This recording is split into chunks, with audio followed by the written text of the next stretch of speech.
Қазақ мұра жүйесіне қош келдіңіздер. Бұл бейне жазбада біз сіздерге қателікпен естен шығарылған кітаптарды кері қайтару бойынша көрсетеміз. Ол үшін алдымен менюда түгендеу бетіне өтесіздер. Жоғары жақта түгендеу батырмасын басасыздар және кері қайтару пунктін таңдайсыздар. Жаңа ашылған терезеде естен шығарылған кітаптарды белгілейсіздер. Яғни бұл жерде инвентар номерға көңіл бөлесіздер. Қайсы қатемен шығарылды. Белгіленген кейін кері қайтару батырмасын басасыздар және жалпы тізімге қайтадан өтесіздер.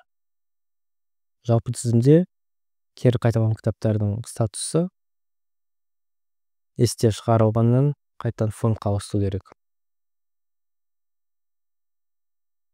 Назар аударуларыңызға рахмет. Егер сұрақтарыңыз болса, WhatsApp арқылы қолдау қызметіне хабарласа аласыздар.